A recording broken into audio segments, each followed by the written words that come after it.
ಭೈರತಿ ಸುರೇಶ್ ಅಂದ್ರೆ ಎರಡನೇ ಸಿಎಂ ಇದ್ದ ಹಾಗೆ ಅಂತ ವಿಧಾನಸಭೆಯಲ್ಲಿ ಶಾಸಕ ಜಿಟಿ ದೇವೇಗೌಡ ಹೇಳಿಕೆಯನ್ನ ನೀಡಿದ್ದಾರೆ.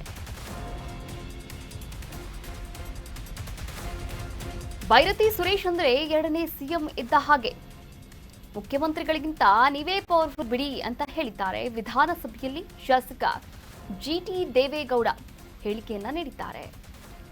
ಪ್ರಶ್ನೋತ್ತರ ಕಲಾಪ ನಡೀತಾ ಇತ್ತು. ಈ ಪ್ರಶ್ನೋತ್ತರ ಕಲಾಪದ ವೇಳೆ ಕ್ಷೇತ್ರದ ಬಗ್ಗೆ ಪ್ರಸ್ತಾಪವನ್ನ ಕೂಡ ಮಾಡಿದ್ರು. ಚಾಮುಂಡೇಶ್ವರಿ ಕ್ಷೇತ್ರದ ಒಳಚರಂಡಿಯ ಕಾಮಗಾರಿಯ ಬಗ್ಗೆ ಪ್ರಸ್ತಾಪವನ್ನು ಮಾಡ್ತಾರೆ.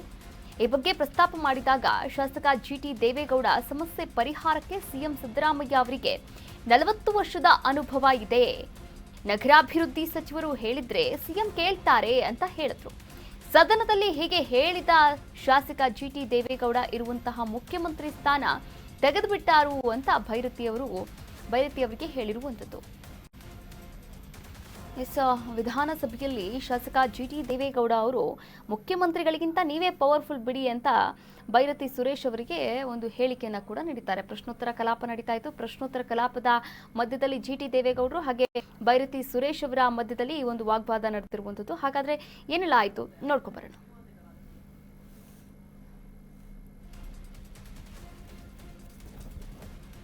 ಸ್ವಲ್ಪ ದೂರದಲ್ಲಿ ಮಾಡಿ ವೈಜ್ಞಾನಿಕವಾಗಿ ಮೈಸೂರು ನಗರದಲ್ಲಿ ಕಸದ ವ್ಯವಸ್ಥೆ, ಯುಜಿಡಿ ವ್ಯವಸ್ಥೆಯನ್ನ ತುರ್ತಾಗಿ ಈಗಲಾದ್ರೂ ಕೂಡ ಮಾಡಿಕೊಡ್ಬೇಕು.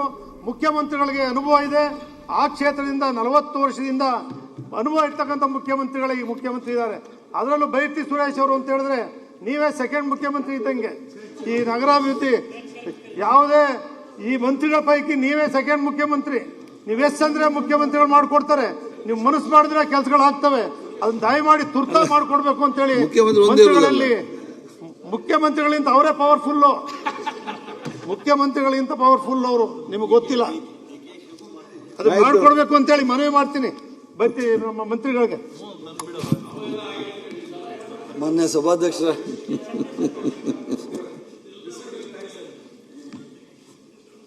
ಸರ್ ಆಮೇಲೆ ಹೇಳಿ ಇರೋ ಮಂತ್ರಿನೂ ತೆಗೆದುಬಿಟ್ಟಾರೋ ಅಂತ ಭಯ ಸರ್ ನನಗೆ.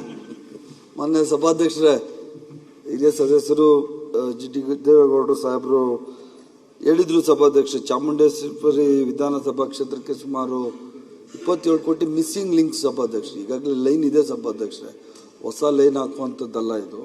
ಮಿಸ್ಸಿಂಗ್ ಲೈನ್ಸ್ ಇಂದ ಅದರಲ್ಲಿ ನೀರು ಸೋರಿಕೆಯಾಗಿ ರಸ್ತೆಯಲ್ಲಿ ಹರಿತಾ ಇದೆ ಅಂತ ಹೇಳಿ ಅವರೊಂದು ರಿಕ್ವೆಸ್ಟ್ ಕೊಟ್ಟಿದ್ರು ಸಭಾಧ್ಯಕ್ಷ. ಅದರ ಪ್ರಕಾರ ಸಭಾಧ್ಯಕ್ಷರೇ ಕಮಿಷನರ್ ಮೈಸೂರು ಫೈನಾನ್ಸಿಗೆ ಕೇಳಿದ್ರು ಸಭಾಧ್ಯಕ್ಷ, 27 ಕೋಟಿ ರೂಪಾಯಿ ಕೊಡ್ರಿ SFC ಅಂತ.